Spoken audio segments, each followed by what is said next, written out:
गडबड करू नका रे.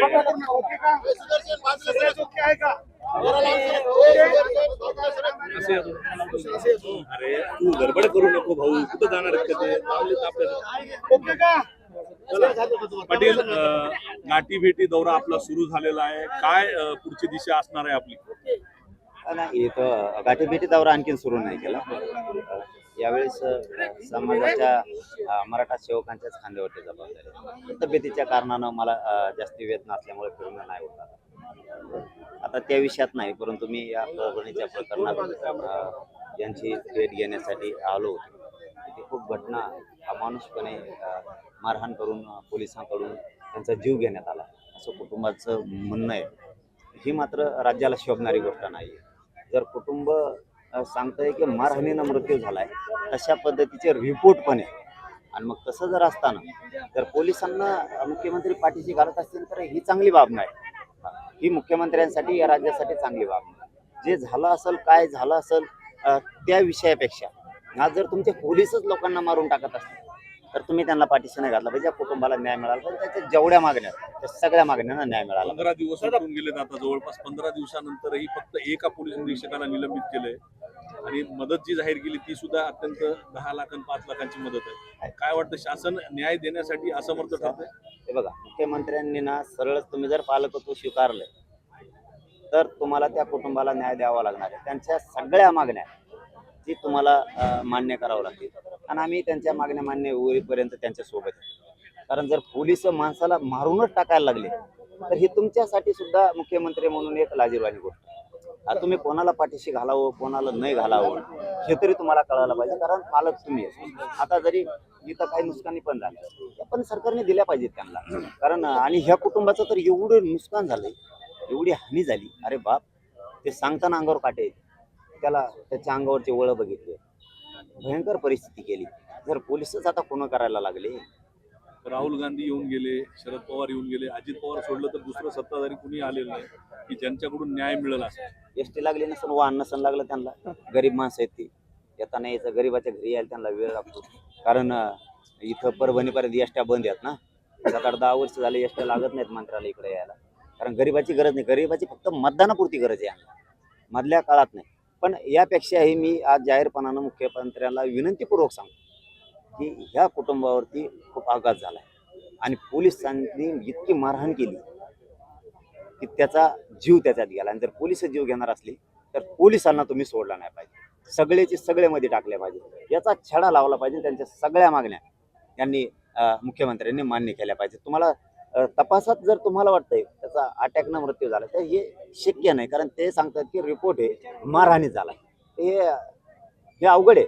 मुख्यमंत्र्यांसाठी, मुख्यमंत्र्यांचे शब्द त्यांच्यासाठी घातक आहे.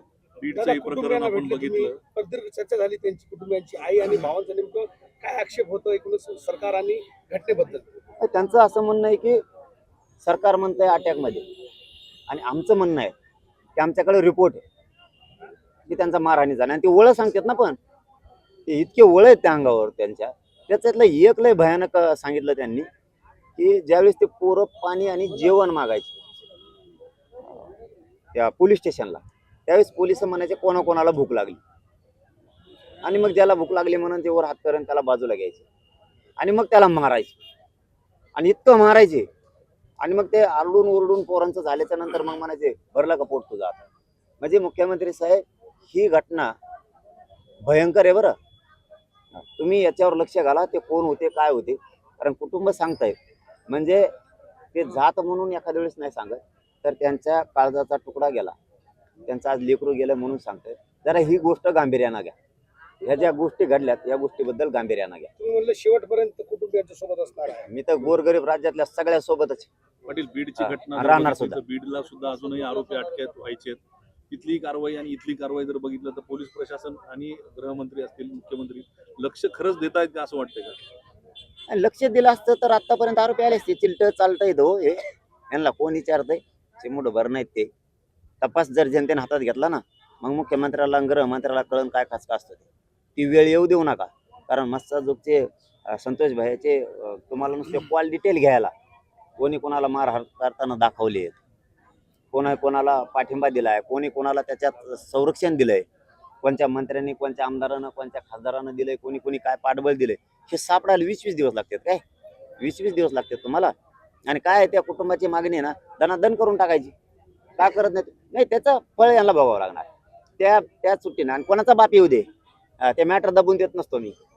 ते पूर्ण बाहेर काढणार टोटल, जेवढे त्याच्यात सापडणार. तुमच्या जर चौकशीत तुम्हाला सापडले नाही किंवा तुम्ही सापडलेले असून जर सोडले, बंदोबस्त मराठी करणार. पाटील साहेब, तुम्ही सतत हे म्हणताय की तपास जनतेने जर घेतला तर अवघड जाईल. तुम्हाला असं वाटतंय की हे जर नाही झालं तर जनतेचा उद्रेक होईल? मी आता काय म्हणत नाही, पण एवढंच सांगतो, तुम्हाला तपास लागत नसला तर जनता तपास लावणार. शेवटी बाबा, मारावं कसं याला सुद्धा खूप किंमत. त्याच्या अंग सुद्धा बघू वाटत नाही. संतोष भाईंचं भयंकर आहेत. इतका निर्गुणपणे खून त्या राज्यात आणि देशात पहिल्यांदा झाला.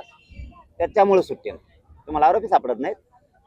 अरे चिलट, ते तुम्हाला सापडणार काय? मग जनता सापडी. तपास जनतेला घ्यावा लागणार. मी मग जे बोलतो ते करत असतो. मी सुट्टी देत नाही. कारण जर तुम्ही सहज लोकांचे जीव घेत असलात, मुख्यमंत्री आणि गृहमंत्री म्हणून सहज तुम्ही जीव घेणार आणि कुठं पैसे देणार किंवा कुठं नोकऱ्या देणार, जीव गेला, न्याय नाही मिळणार कधीच. ते आरोपी अटक नाही होणार. ज्यांच्यावरची नावं घेतले जाहीरपणानं कुटुंबानं, ते तर मध्येच पाहिजे. मग ते कोणी पण असू दे, कोणत्याही पदावर असू दे, शासनाच्या पदावर असू दे किंवा तो मंत्र्याच्या पदावर असू दे किंवा तो सरकारमध्ये असू दे, नाही तो कुठं असू दे, तो गेलाच पाहिजे. हे मुख्यमंत्र्याचं काम आहे. नाही गेलं तर याचा परिणाम तुम्हाला राज्यात भोगावा लागणार आहे. मी तर सोडणारच नाही. दादा, कोण वाचवते बीडच्या आरोपींना असं तुम्हाला वाटतंय? आता सरकारच म्हणायला लागेल ना वाचवतंय. सरकारमधला कोण वाचवत? अरे सरकार मधले वाचवत म्हणजे सरकारच सगळं त्यांचंच आहे. सरकारच त्यांचं आहे दादा. जर तुम्हाला साधे कॉल डिटेल निघत नसले, जर तुम्हाला निघत नसले, संतोष भाई यांचे कोणी कोणाला मारलं, कोणी कोणाला फोन करून सांगितलं, नंतर पोलिसांना सोडून द्यायचं सांगितलं, हे जे प्रकरण आहेत आता उघडे पडलेत. आणि आता तर इतके पडायला लागलेत की ज्यांच्यावर 10-15 वर्ष 20 वर्षापूर्वी अन्याय झाला होता ते सगळे बाहेर निघायला लागले. कोणाचा खून झालेला आहे, कोणावर 307 झालेली, कोणावरच्या ॲट्रॉसिट्या दाबलेल्या आहेत तिथल्या, कोणावरती बळच करायला लावलेले आहेत त्यांनी. म्हणजे हे प्रकरण सगळे बाहेर निघाले. कोणावर किती अन्याय झाला, कोणाचे पैसे दाबले, कोणाचे जमिनी दाबल्या, कोणाचे प्लॉट दाबले, हे सगळं बाहेर निघायला लागले. लोक स्वतःहून आता बाहेर पडले. आणि समाज लोकांनाही सांगतो, तुम्ही कोणत्या जातीचे असा, जे मॅटर झालेत ना त्या जिल्ह्यात बाहेर निघा, सांगा. एसपींना त्यांना येऊन सांगा असे झाले, कसं काय कारवाई होत नाही बघू. आणि त्यांना मुख्यमंत्र्यांना पुन्हा सांगतो, ते आरोपी तातडीने डांबा. तुम्ही त्यांना एकालाही सोडू नका. ज्या मागण्यात जे त्याच्यात सापडतील, जे पाठीमाग घालतील, कोण आमदार फेमदार मंत्री त्याच्यात असत, सगळे घाला. आता सुरेश धस सातत्यानं हा मुद्दा रेटून धरतायत.